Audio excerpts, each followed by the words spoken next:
Shenyun Creations, the streaming platform from Shenyun, featuring world-class dance, past programs, and all original.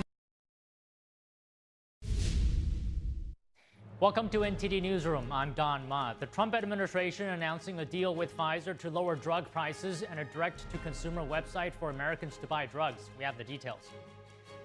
President Trump and Defense Secretary Pete Hegseth joins a rare gathering of military commanders. We look at what they told America's top generals and admirals.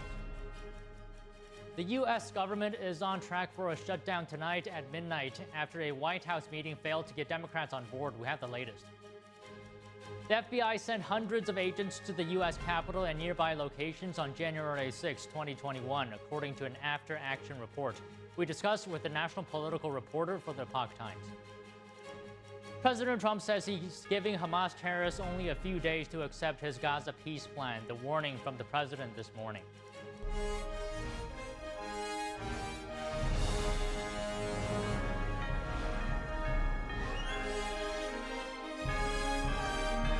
This is NTD Newsroom, live from our global headquarters in New York City.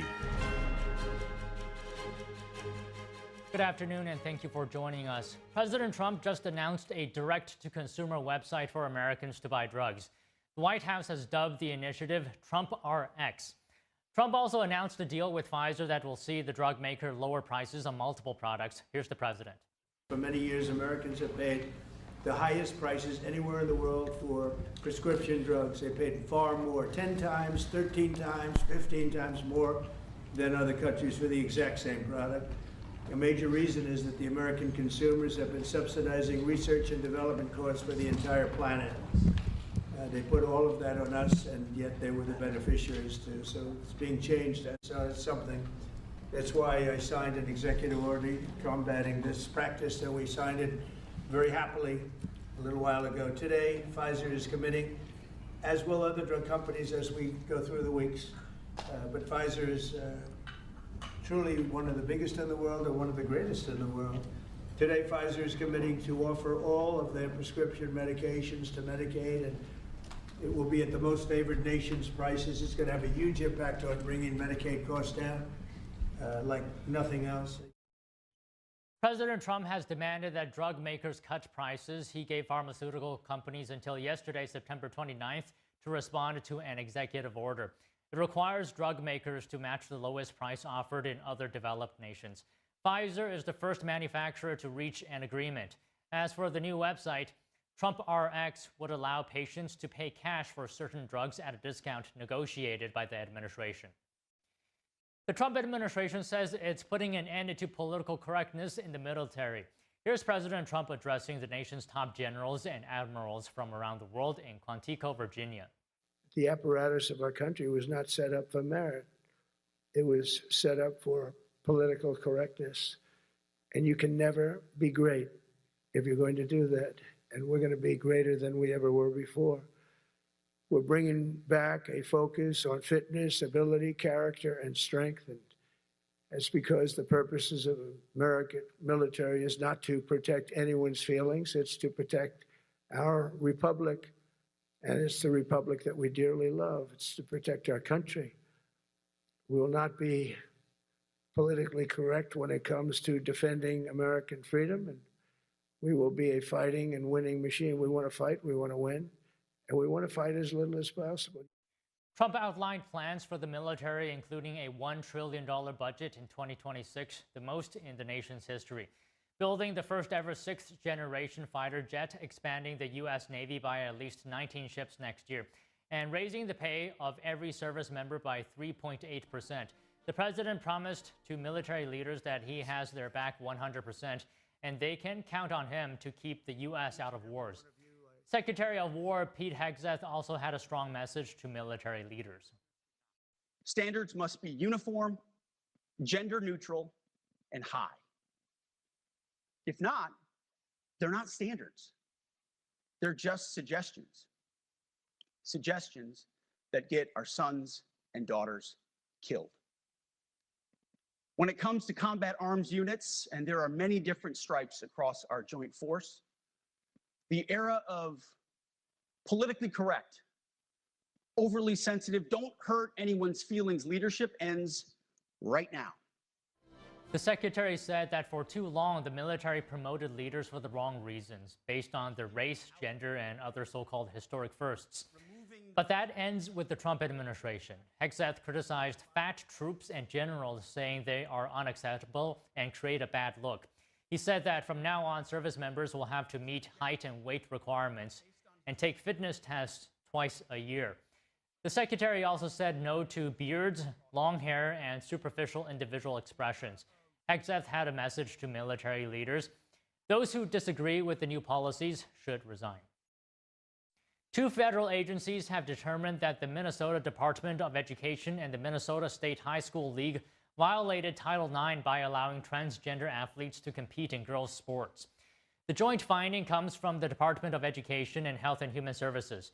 It concludes that over the course of several years, Minnesota allowed male athletes to compete on several girls' sports teams, including lacrosse, track and field, and volleyball. The federal department conducted a 2-month-long investigation into state policies. The state and its education agencies have 10 days to amend their policies to comply with Title IX and President Trump's Keeping Men Out of Women's Sports executive order. President Trump has announced a new round of tariffs. Trump yesterday signed a proclamation imposing new duties on imported timber, lumber, and furniture. Starting October 14th, new U.S. tariffs will hit the wood products sector. 10% on lumber and 25% on furniture, with sharp increases coming next year. In January 2026, duties on upholstered wood products will climb to 30%, and kitchen cabinets and vanities will soar to 50%, targeting imports from countries without U.S. trade deals. The White House says the move will strengthen supply chains, boost industrial resilience, and create high-quality jobs. President Trump added that the tariffs would spur investment, drive innovation, and increase domestic production, especially for industries vital to national defense, noting the U.S. military spends over $10 billion a year on construction projects. Officials argue the policy is needed to stop losing market share to Chinese furniture imports, which the Commerce Department has deemed a national security threat. But critics in the furniture industry warn the tariffs could disrupt supply chains and raise prices for American consumers. Congressional Democrats are not backing down on their health care and budget demands, raising the possibility of a government shutdown at midnight. NTD's Melina Weisskopf has the details. Democrats continue to demand Republicans to include in the short-term funding bill a provision to extend Obamacare tax subsidies. They say this is the only way Republicans will get their votes to keep the government open. Listen. We have very large differences on health care and on their ability to undo whatever budget we agree to through rescissions and through impoundment. So what Schumer is trying to do here is essentially to use this shutdown as leverage to get assurances from Republicans that whatever budget they agree to for next year, Republicans won't then try to undermine later by using more pocket rescissions packages to go back and cut from that agreed upon 2026 budget. Now remember, the Republican-controlled House already passed a short-term extension of government funding to keep the lights on through November, but it failed in the Senate because of lack of Democrat support. So Republicans say there's nothing to negotiate on their bill because it's simply meant to extend the government funding levels that both Democrats and Republicans already agreed to last year. Basically, the White House meeting did nothing to prevent the possibility of a shutdown. If they want to talk about how to fix American health care policy, let's do it. The Speaker would love to do it. The Senate Majority Leader would love to do it. Let's work on it together. But let's do it in the context of an open government that's providing essential services to the American people. That's all that we're proposing to do. And the fact that they refuse to do that shows how unreasonable their position is. I think we're headed to a shutdown. So what happens if the federal government shuts down? It's actually a partial shutdown where some essential services are kept. Mail service will continue to run, Social Security checks will still go out, essential workers like FBI investigators, CIA officials, among others, will stay on duty, though those who are still going to work while the government shut down won't get paid until Congress acts, but then those who are furloughed during the shutdown will get back pay for the time that they were out.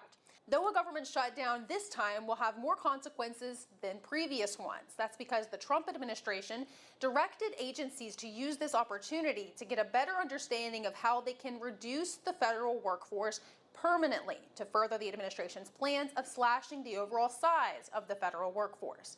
Trump this morning was asked how many federal workers he plans to lay off. Here's what he said. Well, we may do a lot, and that's only because of the Democrats. And as you know, they want to be able to take care of people that have come into our country illegally, and no system can handle that. But for the time being, Republicans are pinning their hopes on the fact that Democrats might cave and let go of their demands like they did back in March.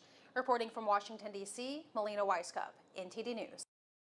A potential government shutdown could be just hours away as Republicans and Democrats remain at odds over a proposed stopgap spending bill. Joining us now to discuss is Mike Leon, NTD News contributor and host of the Can We Please Talk podcast. And we have Tony Kinnett, national correspondent at the Daily Signal and host of the Tony Kinnett Cast radio show and podcast. First of all, good afternoon to you both. Mike, I'll start with you today.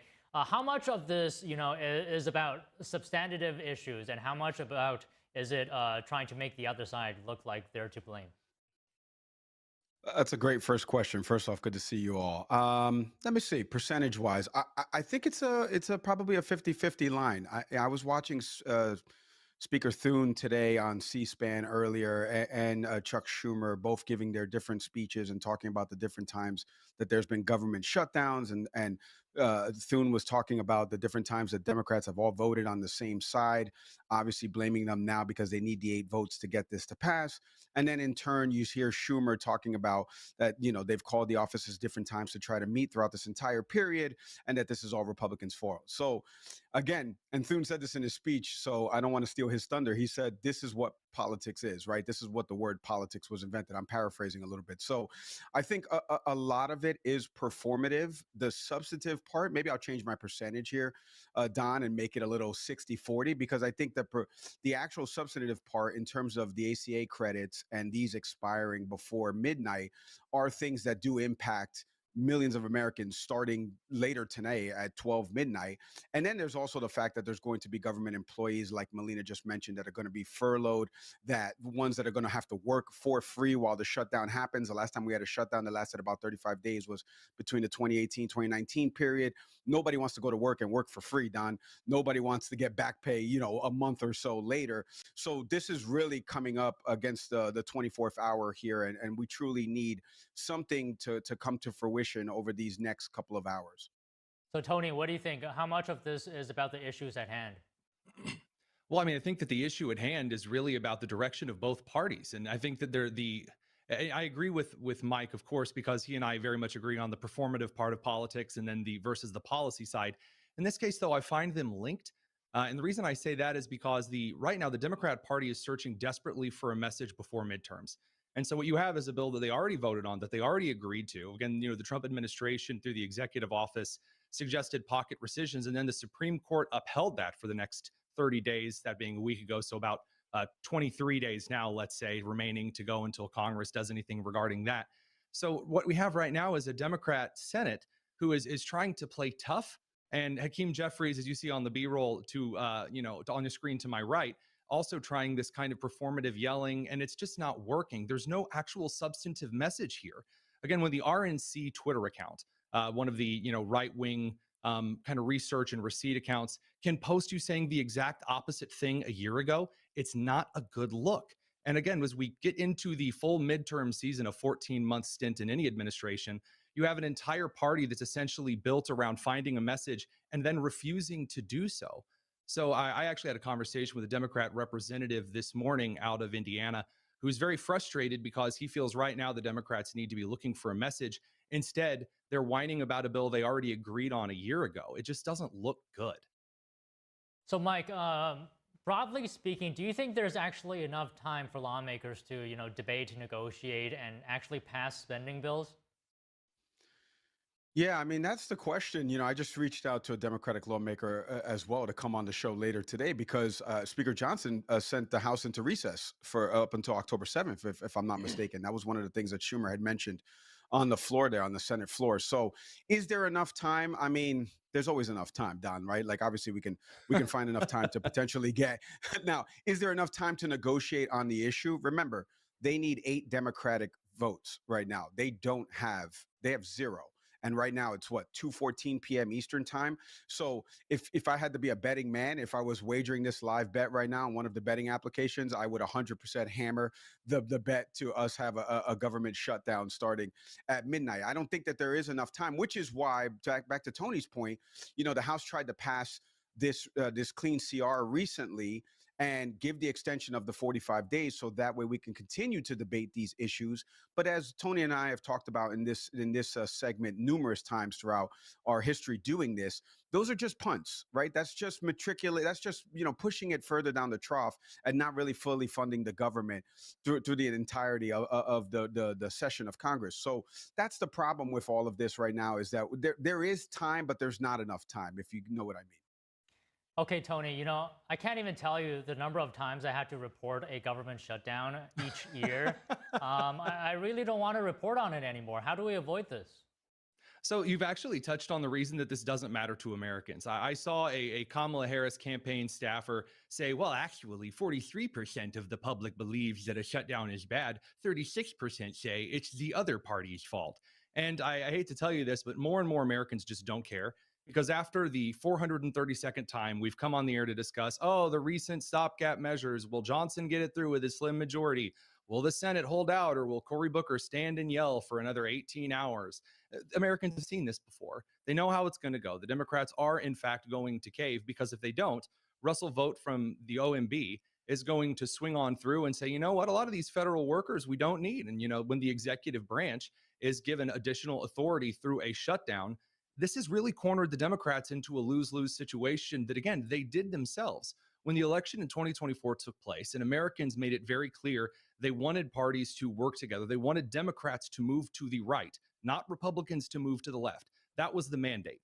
The mandate was not for the left to move further to the left. We can pretend otherwise, but it is true. Moderate Democrats performed far better than those on the far, far, far to the left side of the aisle. And instead of coming to the table and negotiating, not making it easy for states like Illinois, Minnesota, California to take federal dollars for their own citizens and then use state money to then fund illegal immigrant health care needs, as the Chicago Tribune reported in 2019 and again in 2021. Well, it's just kind of awkward, yet an unfortunate truth and reality that when Democrats say, I'm not budging, give us the money, or we're going to shut the government down, again, the Americans that do care, albeit fewer of them than ever before, they're not rallying behind Democrats. They're just browsing social media angrily. And unfortunately, slacktivism doesn't win votes. Okay, Mike, can we get your response? Is there a way that we can actually avoid this issue at a structural level? Yeah, I have to respond to some of that, but not in a bad way. I'm actually going to piggyback on something Tony said there. See, I would love to be in either camp right now, because the blame game is very easy. So let me just tell you what I've spoken to a few of those moderate Democrats that Tony mentioned: Congressman Glenn Ivey, Congressman Seth Moulton, Congressman Pat Ryan. They're all in that similar moderate Democrat type mold. All of them have done town halls recently, and Congressman Glenn Ivey said on my show, he said that whenever I talk to constituents, they realize we don't have the numbers. Why is it that we don't have the numbers? Because this mandate that we've been talking about, that Tony even mentioned there, played out in the election, giving Republicans control of the House, the Senate, and the executive branch. So it's very easy for Democrats to just say, you control everything. What do you need us for? Now, on the flip side, the counter to that is math, as I just mentioned before. They need 60 votes to fund this. So they do need 8 Democrats. And as Thune did earlier today on C-SPAN in his speech, he brought out all the times that Democrats cited to fund the government over these last, I want to say it's 24, 36 months, whatever it was, on his whiteboard that he brought out there. And it was in the 98% to 100% of votes, meaning that they know how to keep the government open. They just don't want to do it this time. So it is very easy to play the blame game from the political angle. But to Tony's point, people don't care. Not only that, but they have short attention spans. They're not going to remember this. Now, Don, your broader question of how do we avoid this? Well, we avoid it because polling always shows us that we do want bipartisanship, but we never get it. Here's a perfect example of both of them needing to work together, because 52 plus 8 is 60, and neither of them are willing to budge on certain things. And we saw yesterday play out. Both of them went out there in respective conferences right there on the White House lawn to reporters and blamed the other side, as opposed to saying, hey, when are we going to meet again? Because we only got 27 hours. When are we going to do this? It's a perfect example of why people are so turned off to American politics, just because within that whole stanza, they met inside the Oval, and then they go out there each respectively and continue to blame the other side. When Tony said it and I said it, Americans do want both of these parties to start working together. That's why you get slim majorities every single time, whether it be in the House or the Senate. Okay, Tony, please respond to any point you see fit that Mike said there. And also, I want your comments on, there's talk of the administration using the shutdown as an opportunity to carry out layoffs. Oh, I mean, that was an obvious. Russ Vought is someone that I know. He's been looking forward to doing so, given the opportunity, for quite a long time. The majority of the right believes there are a lot of federal bureaucratic agencies that simply staff too many people. And I say that knowing many of the individuals who, for example, in housing and urban development, people whose entire jobs were essentially to write essays on why using one style of Adobe brick is more water soluble than the next tile of Adobe style brick. I'm sorry, you don't need a full-time government position to do that. And I do believe that there are a lot of things to cut in that area. That's something the right's kind of used as an axe to grind for a long time, and rightly so in a lot of ways. Now, that said, I'll piggyback off of Mike's final point there by saying one of the reasons we don't see a lot of calls for bipartisanship that turn into action bipartisanship is because, Mike, you know as well as I know that as soon as we get out of this particular shutdown crisis, the very next day, Schumer and Cory Booker and Mazie Hirono and the rest of the Democrats in the Senate, save one or two, are going to go to cameras and go, those bunch of fascist, MAGA, Nazi, blankety blanks, calling them a threat of the country that want to disappear people and take away women's rights and stick them in red robes and bonnets and all this other nonsense. And then all of a sudden it comes time for budget and reconciliation or continuing resolutions. And it's, okay, now I'm ready to work with you and things like that. Because we have started blending the performative edge of politics, like Ayanna Pressley screaming on network television, with the sensible voices inside committee, because we've blended those so closely in American politics, we are getting closer to a Canadian junior high cafeteria style parliament fight that is very uncooperative. And is the answer to that, what you and I suggest, which is, the can we please talk? Can we please find the common ground? Absolutely. But with the lack of common ground being pushed forward, especially in a lot of the current rhetoric in the climate, obviously we've talked about that at length ad nauseum, it's really harder to say, well, Americans may vote for this or want this on paper. They'll say, I want bipartisanship. But then if you ask them what that means or who needs to give up ground, the answer is never both sides need to give up ground. The answer is never, well, I want the left and the right to both come to the center and do something in the middle. It's very, very low. It's like 10% of people who answered yes on the first, and then that being the second question. And that's really disappointing and unfortunate and doesn't really spell positive, let's say, kumbaya vibes in the future. Okay, Mike, you were talking about the blame game earlier. Will the messaging of this shutdown from either party, whether it's blame or anything else, sway public opinion in favor of either party? Any impact on the upcoming midterms? No. I mean, Don, he's correct. I mean, they're both doing it. I mean, like, and back to Tony's point, right? The performative part. Tony, you left out a couple performers there, like a Nancy Mace and some of the other ones. I gotta, and this is the thing. I want the debate about the policy, right? We've come on here a bunch of times and talked about, just look at immigration, for example, right? I've mentioned this a bunch. There's a policy change. Before it was civil. Now it's being treated as criminal.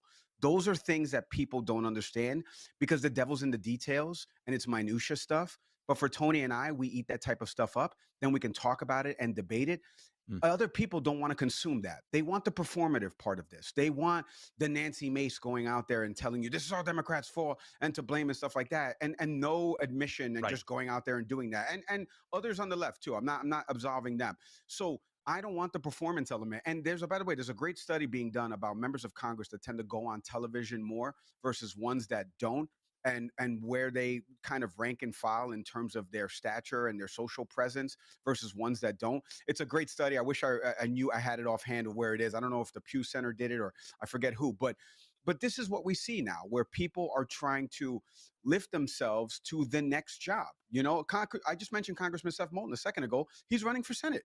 He's not even going to be a member of Congress. He's going to challenge a seat, in the Senate. So why? Because he wants a better job, because he wants to raise his profile. So that performance element, unfortunately, it affects the American people because it affects his constituents that got him voted on. And, all that door-to-door knocking and doing all that grassroots stuff, that tends to go out the window once you get into D.C. and realize, you know what, I need to be in front of the cameras and raise my stature a little bit more, and I'll do some grandiose posturing and things like that. Thomas Massie all of a sudden is a household name. Nobody knew who Thomas Massie was 3 years ago, except for maybe that outburst with him and Jamal Bowman on the Capitol steps talking about gun control. You didn't know who Thomas Massie was. Now you know who he is because he's been on Theo Von's show and things like that. The performative element needs to leave this, and I think the American people see that. So I don't think any public polling will sway one way or the other. They'll blame both of them for this shutdown. Okay, well, we're basically out of time today. Tony, if you have anything to add quickly. Just that when you go to a hockey game, you don't really want to see the game. You want to see fights. That's what the American people want right now. It's unfortunate. And again, just like the big, beautiful bill meant nothing really to voters, this shutdown's not going to mean anything either. And that's really bad for the opposition party come midterm.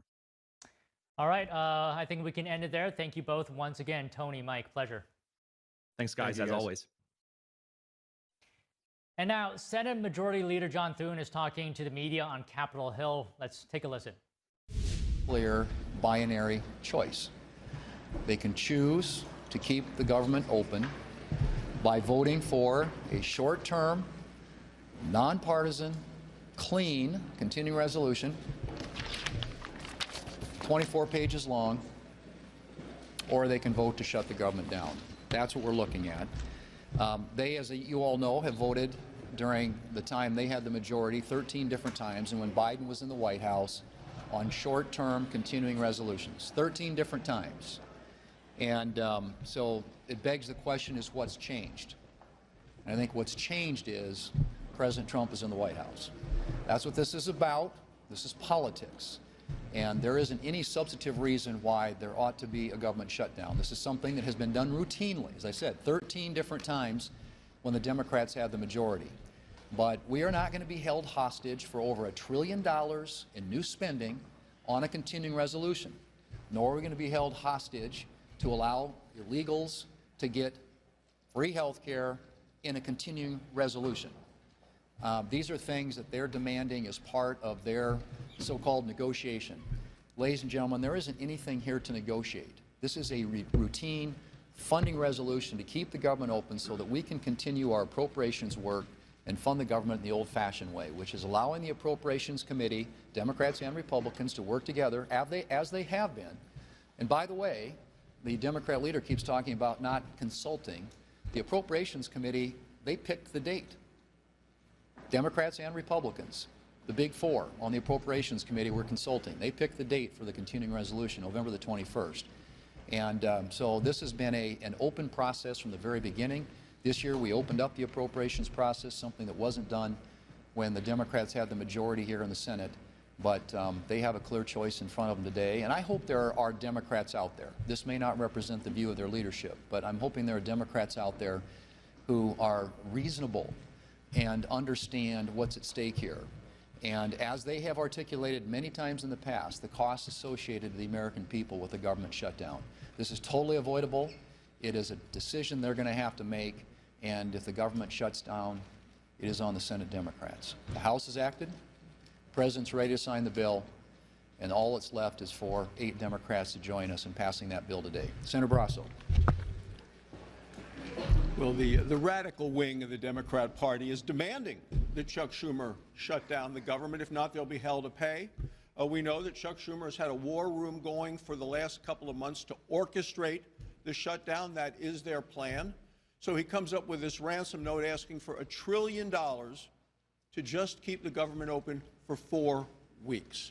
Republicans aren't going to buy that. President Trump's not going to sign it. There's a solution, and it's a simple, clean, continuing resolution to keep the government funded for the next 7 weeks as the appropriations committees work through the process. Democrats are pretty familiar with this. They've done it 13 times when Biden was in office, and the minimum number of votes they got was 65. But Chuck Schumer continues to bow down to that liberal wing, AOC, Bernie Sanders, Elizabeth Warren, The American people should not suffer the costs and the consequences of a Schumer shutdown because he is politically toxic in his own party. All right. Good afternoon. Do you think if the president goes through and unilaterally starts to cut programs or lay people off, that will start to resonate with some of your Republican colleagues and say, hey, wait a minute, you know, he has that authority, but these are programs or things that are important to us. Is that a risk for Republicans? Well, it's a risk that can be totally avoided. And if you're a Democrat who on countless occasions in the past has talked about the adverse consequences, the words of the Democrat leader, harmful, painful, chaotic consequences of a government shutdown, then just vote to keep the government open. I mean, those are things that they don't control, we don't control. How a shutdown gets managed is, at this point, a hypothetical question. But your members aren't concerned that this might backfire, and sometimes these programs come back and they say, wait a minute, that was important to my state, that was important to my district. Our members are unified that a government shutdown is a really bad idea for all those reasons, and it's the exact reason why Democrats ought to vote to keep the government open. Democrats have been pretty clear. They're going to defeat this House CR when it comes to the floor today. What is Plan B? Will you keep on bringing this back to the floor? And do you think the House should reconvene before Tuesday to maybe move the ball? I don't know what the House can do that they haven't already done. They passed the bill. It's a bill that's passed by the House, sitting here in the Senate, ready to be signed into law by the President. And so, no, it's up to the Senate Democrats. That's where we are. And if they decide to vote it down tonight, they're going to be the ones that have to explain at midnight tonight why the government is shut down. It's really pretty straightforward. And this is something, again, that's been routine around here for a long time until all of a sudden the far left, as Senator Barrasso pointed out, hijacked the Democrat leadership here in the Senate, and they've decided to hijack the American people and hold them hostage to try and get a laundry list, a wish list, a Christmas list of their left-wing priorities attached, in their case, to a 4-week continuing resolution. Ours is 7 weeks, but they'll have the same leverage 7 weeks from now that they have today. And as I've said before, we're happy to sit down with them and talk about the concerns they have, the issues they have with, for example, the premium tax credits. But you got to do that. You can't do that in the context of a hostage situation. They need to release the hostage. If there is a shutdown.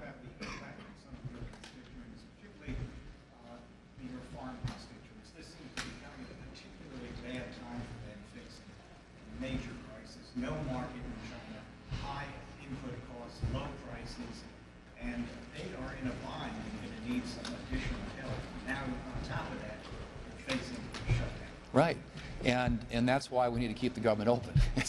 I'm just saying, the farm service agencies in my state, the Federal Highway Administration employees in my state or any of the other states and my colleagues who are represented here, the Park Service employees in our state, these are all people that are going to be affected by this, and not to mention our military men and women, or men and women in uniform. So this is a totally avoidable crisis, and again, we are not going to be held hostage by the Democrats for more than $1 trillion in new spending, and all kinds of other items on their liberal wish list to include free health care for illegal immigrants in this country. That is all part of what can be avoided if they simply vote yes tonight. Are you ruling out negotiations with Democrats if there's a shutdown? Are you ruling out any negotiations with Democrats if there is a shutdown? The negotiation happens when the government's open.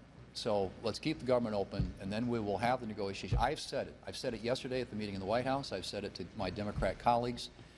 We're happy to sit down and talk about these other issues that they're interested in, but it should not have anything to do with whether or not, for a 7-week period, we keep the federal government open so that this government can continue to do its work and that we can continue to do our work through the regular appropriations process to fund the government.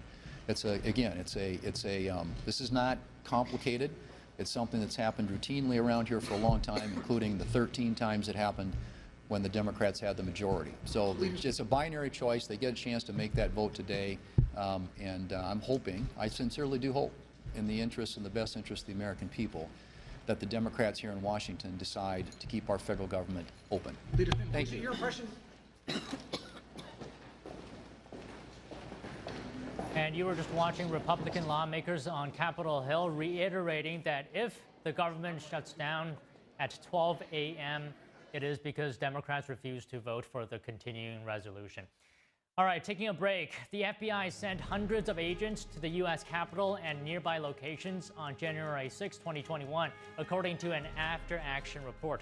We discussed with the national political reporter for the Epoch Times. Don't go away.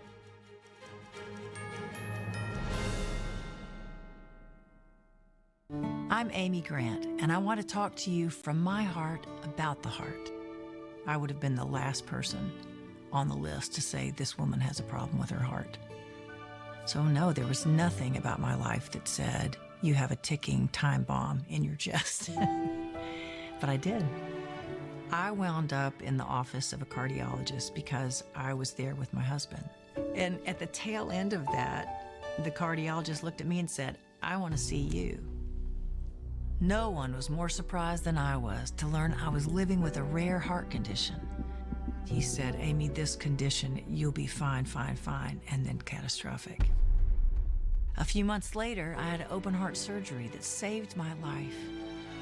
And I owe it to the research and life-saving medical breakthroughs developed by the American Heart Association. That's why I'm asking you to join me and become a monthly donor to the American Heart Association. Please call now or go to helpheart.org. For only $19 a month, just 63 cents a day, you can help fund the next medical breakthrough, get the next person trained in CPR, and get the next hospital certified in high-quality cardiovascular care. If this could happen to me, it could happen to anybody. Heart disease is America's #1 killer, but your support can save your life or the life of someone you love. Give $19 a month with your credit card and we'll send you this special t-shirt you can wear to show you're part of a community of monthly donors working to help save more lives like mine. I'm grateful for the American Heart Association. Their research gave me more time to do the things I love with the people I love. So listen to your heart. I'm here today because I did. Please call the number on your screen or go to helpheart.org now to become a monthly donor and help save even more lives. Thank you. Whispered across generations, a hidden secret unveils the essence of longevity and vitality, a timeless legend regarding energy and wonder. Rooted in ancient health wisdom, we proudly introduce Pure Tang Black Ginseng, a 100% natural organic energy drink made from premium 6-year-old Korean ginseng.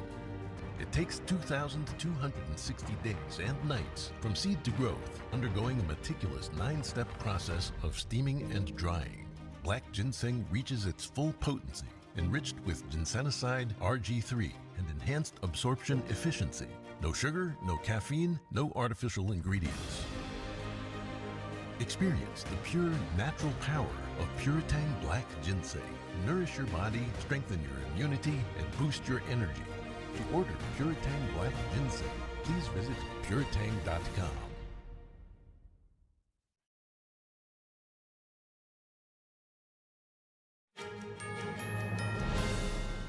A new report reveals the amount of FBI presence at the U.S. Capitol and nearby locations on January 6, 2021. Joining us now to discuss is Nathan Wooster, national political reporter for the Epoch Times. Good afternoon to you, Nathan. So the report says over 270 FBI agents were deployed to Washington on January 6, 2021. Where exactly were they sent? Well, they were sent to multiple locations. Some of them were sent to the Capitol itself, others to the Capitol grounds. And then there were others who were dispatched to 2 pipe bombs that were discovered outside of the headquarters of both the RNC and the DNC. And finally, there were some dispatched to a red truck where the components of Molotov cocktails were located. And this ultimately led to a 46-month sentence for a 72-year-old Army vet, Lonnie Leroy Kaufman, from Alabama, in connection with what was found in that truck. What specific incidents did the FBI agents respond to that day? Can you talk to us about that beyond the breach of the Capitol itself? Yes, so the discovery of those pipe bombs on January 6th was part of what I think we can describe as a fairly chaotic day. Again, you have disputes over what exactly happened at various points. Kash Patel, FBI director, has said that specifically when it comes to these FBI agents who were deployed in connection with what was happening at the Capitol, that was after the Metro Police declared a riot. And so, in his words, they were thrown into something of a crowd control role. And how many confidential human sources were documented as being in Washington on January 6th, and how many entered the Capitol? So there were at least 26 that we know of, and this would be confidential human sources, people who were essentially, not FBI agents, but working undercover in a sense, being sources. Some of them were there in connection with domestic terror case suspects. Some of those entered the Capitol, and then others who were not also entered the Capitol. And then we had a large number who also entered the Capitol grounds. So I believe 4 total of the ones that we know about from the FBI. And then there were a number out of the 26 who also entered the Capitol grounds, were part of the chaos that we saw that day. Can you talk to us about what are the similarities or differences between the 2024 Inspector General's findings and the after-action report? So the IG report, it does go into detail about some things. For example, it states that there were hundreds of special agents deployed, but we didn't get a specific number as we got from this after-action report. And perhaps the most telling element of the after-action report, we have a lot of detail, raw intelligence, you might say, feedback from agents themselves, anonymous feedback on what they saw, and frankly, a lot of shortcomings that they identified with, I would say, the nature of the mission itself, and then with specific ways that it was carried out. And Nathan, what concerns did some FBI agents express about political bias within the Bureau? This was a consistent theme, and I should say, not all of it seemed to run in a particular direction. There was, for example, at least one comment from an anonymous agent, I believe, who said that they felt that there was an attempt that they felt to be inappropriate to act as though this was equivalent to the protests and riots that we saw in the summer of 2020. But then you had people who I think were commenting from a different perspective, really questioning whether the agency was demonstrating a capacity to be impartial in upholding the law. You had someone even stating that the basis of the republic, which is what FBI agents should be working to uphold, is in question if the transparency of elections is in question. I think this goes to not perhaps universal, but what appears based on this to have been a relatively widespread dissatisfaction with what they saw as politicization of law enforcement. Again, this is not just, say, lawmakers talking about this or commentators, but from what we can ascertain, the after-action feedback of people who were deployed in connection with January 6th from the FBI. Can you expand on the point that some comments contrasted the FBI's handling of January 6th with its response to the 2020 protests and riots? Yes, I think there was a sense from at least some people who were responding. And again, I should stress that there were a diversity of perspectives. Not everybody felt the same way about this, but there was a view that, at least from one comment that I can recall quite vividly, there had been a very different approach when it came to political expression that crossed that line from protests or demonstrations, free speech, into something more chaotic and violent, and that there was double standard, hypocrisy, something that I believe one commentator said that he had his issues with both what happened on January 6th and also with those protests and riots in the summer of 2020, but that the perception of a double standard was seriously undermining the FBI's mission and the perception that it has to foster to be legitimate as a neutral arbiter, as a really credible upholder of the law.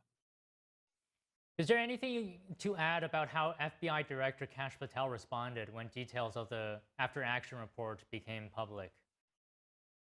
Well, I think it's worth emphasizing that initially when some of these numbers were first publicized, the 274 agents, I think there may have been a perception that this only perhaps referred to the Capitol itself, and there was a question as to what were these agents doing. There was even speculation that perhaps they had been there as agitators. But according to Director Patel, they were there in this crowd control role. And I think it's worth getting into some of the language here. It seems as though they were plainclothes, that this would be consistent with the Inspector General's report from 2024, which stated that there were no undercover agents as such. Again, we have the caveat about all of the confidential human sources. And I think the question that just about anybody who could put themselves in the shoes of people who were there might ask, were these obviously people engaged in crowd control as law enforcement, or was that less clear? And I am hoping that there will be more answers on that in the future. Well, okay, Nathan, good to talk to you today. Thank you very much. Thank you so much, Don. Glad to be on. A tale of two states. Louisiana Governor Jeff Landry calls for federal help to tackle violent crime, while Illinois Governor J.B. Pritzker pushes back against federal agents. Stay tuned for that when we come back from this break.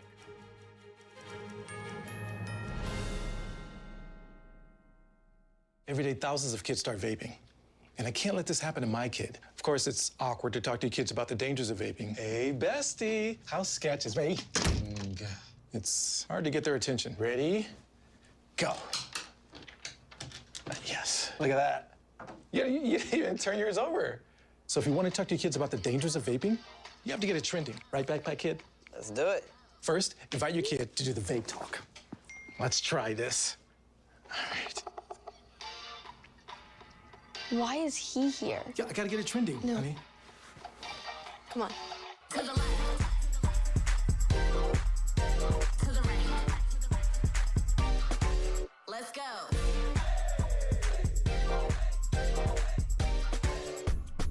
Oh, honey, can we talk? Yeah, what's up? I see a lot of your friends vaping. Visit talkaboutVaping.org for tips on when and how to have the vape talk.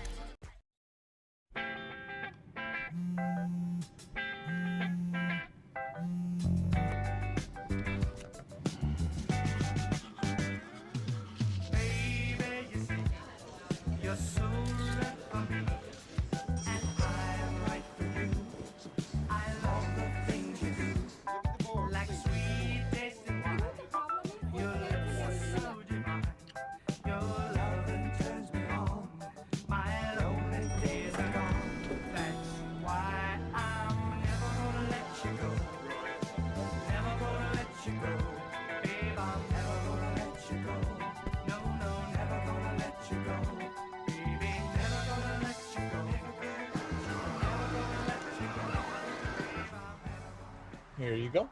Thank you. Thank you.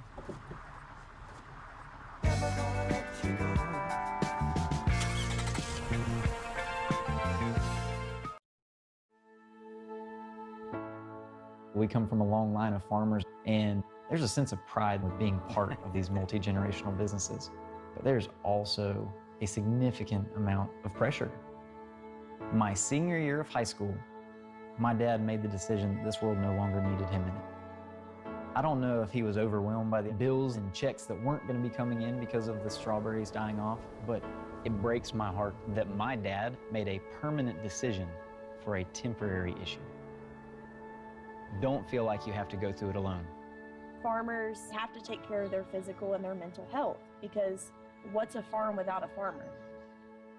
In the mornings, that's my time. Watching the sun come up, I can have a cup of coffee and exercise if I want to. It helps me start the day with a sense of gratitude. Yay! Every day is a new opportunity. Don't forget to check in on yourself. Love, your mind.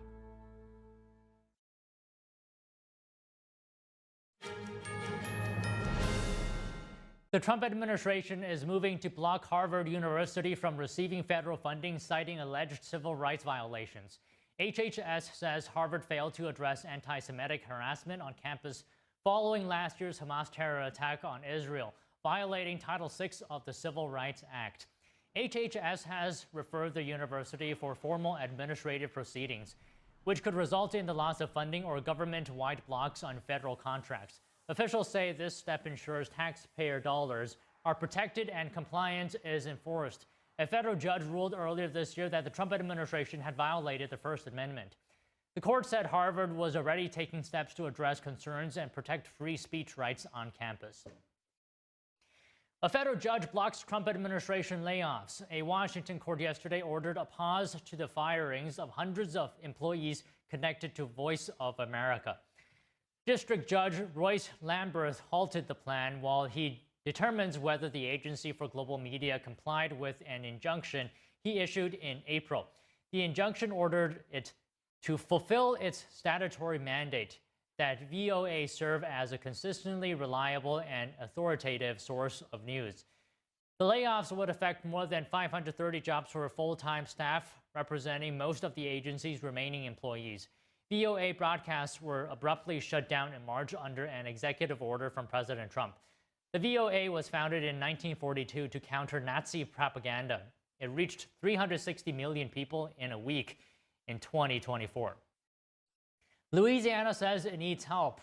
Governor Jeff Landry is asking Washington for assistance in tackling a violent crime surge across the state. NTD's Daniel Monahan reports on that, and Illinois Governor J.B. Pritzker pushing back on any federal agents in his state.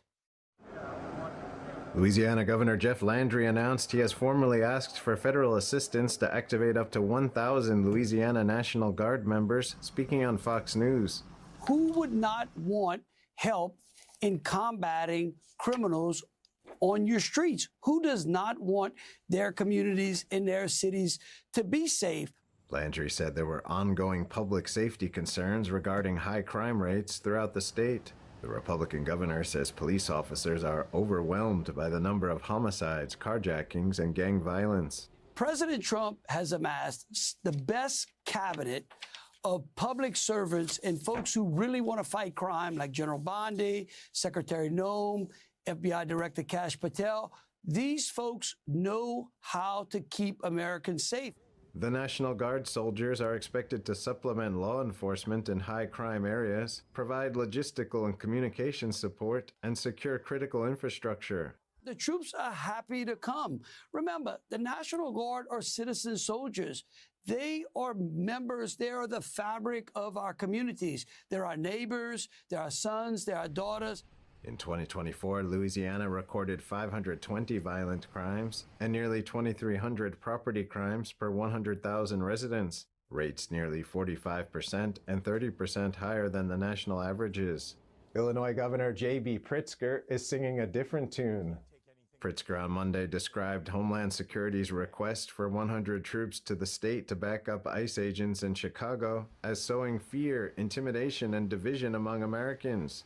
Pritzker said, quote, "With one voice, we are telling this unwarranted and unconstitutional occupation to get out of Chicago."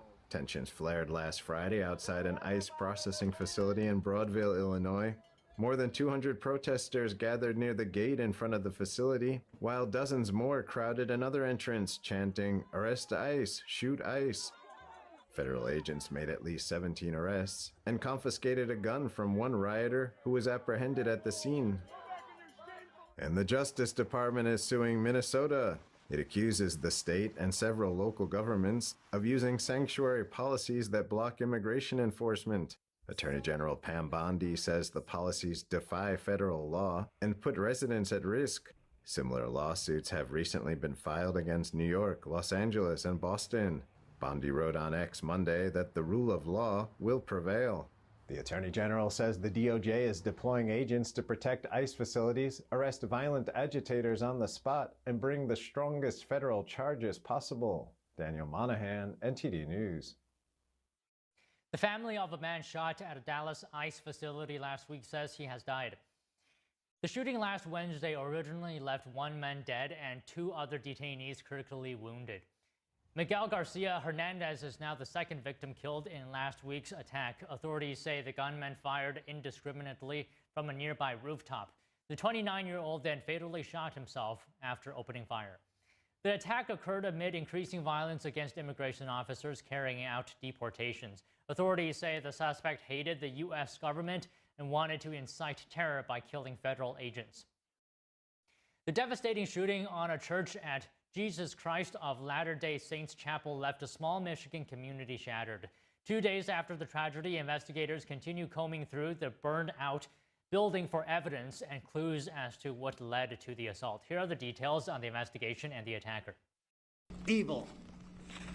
This was an evil act of violence. That's exactly what this was. The investigation into the deadly attack that killed 4 people and left 8 others injured at the Church of Jesus Christ of Latter-day Saints in Grand Blanc Township, Michigan continues, with police saying everyone has been accounted for. Authorities confirm that improvised explosive devices were found at the scene by a bomb squad after discovering a suspicious item on church property. The attack started just after 10 Sunday morning. Investigators say the gunman rammed his pickup truck into the front door of the church, then began shooting at worshipers with an assault rifle before setting the building on fire. Police say the 40-year-old gunman, Thomas Jacob Sanford, an Iraq War veteran, died in a shootout with police 8 minutes after the first emergency call. And investigators say he had been arrested in the past for burglary and OWI, or operating a vehicle while intoxicated. While the motive remains under investigation, the White House says the attack appeared to be motivated by religious hatred. Based on my conversations with the FBI director, all they know right now is this was an individual who hated people of the Mormon faith. A city council candidate, Chris Johns, says he spoke to Sanford just days before the attack while campaigning in his neighborhood. He asked me about, what do you think about guns? And after that, it really took a very sharp turn into, he goes, the next question was, what do you know about Mormons? President Trump says he's giving Hamas terrorists only a few days to accept his Gaza peace plan. That's the 20-point plan he announced yesterday to end the fighting in the enclave. We're going to do about 3 or 4 days. We'll see how it is. All of the Arab countries are signed up. The Muslim countries are all signed up. Israel's all signed up. We're just waiting for Hamas, and Hamas is either going to be doing it or not, and if it's not, it's going to be a very sad end. Trump added that the main points for Hamas are to give back all remaining hostages and to stop the fighting, but the president warned that if Hamas doesn't agree, then the U.S. will let Israel continue its military campaign in Gaza. Israel has long said it wants to completely eradicate Hamas. Trump said that Israel's military killed 25,000 Hamas fighters since the October 7th attacks. The president also highlighted that Hamas leadership has been eliminated 3 times since then. Eric Trump has unveiled the future location of his father's presidential library. He shared on X that in a unanimous vote, the Florida cabinet approved the land conveyance in Miami. Governor Ron DeSantis said the state is donating the property for the library, which he said would be good for Miami and Florida. The 2.5-acre property has waterfront views. It is currently being used as an employee parking lot at Miami-Dade College. A real estate consultant told the New York Times the lot has an appraised value of about $66 million, but could sell for 5 times that. In Eric Trump's post, he added that this will be one of the most beautiful buildings ever built, an icon on the Miami skyline. A screening program designed to stop terrorism is allegedly used to surveil ordinary Americans. A Senate committee holds a hearing on it today. Find out more after the break.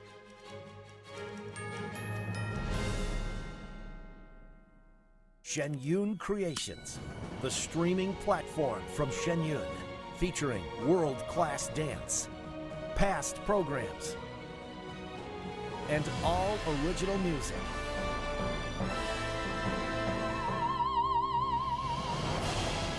Masterclasses, behind the scenes, comedy, and more. Explore shenyuncreations.com. I trod on my glasses yesterday, and I had to pay up front for a new pair that I can't even pick up for another 10 days. So I looked for another way, and I found Select Specs. I ordered online. My new glasses just arrived this morning, and I can pay over the next few weeks. This is the way to buy glasses. See now, pay later with Select Specs. Next day delivery and deferred payment options, only at selectspecs.com.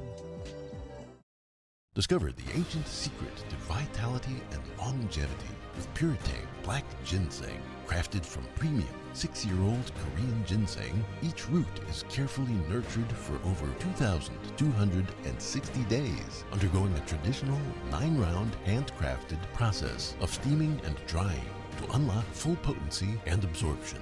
Experience pure, natural energy with Puretang Black Ginseng. Order now at puretang.com. Big things are happening at Mathis Home. Come in now for 65th anniversary savings all over the store. Like this oversized sofa in an ultra soft fabric with thick premium gel cushions and 5 throw pillows. Anniversary priced at just $9.99. That's an incredible value. Just one of over 100 great sofas in stock and ready for you to enjoy tonight with fast and easy financing and free delivery. Don't miss out on 65th anniversary savings happening now at your furniture superstore, Mathis Home.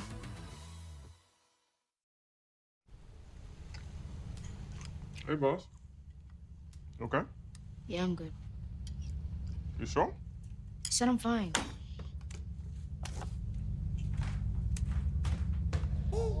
Since I was little, it was only like me and my parents. You think you created family out of characters? Yeah, of course.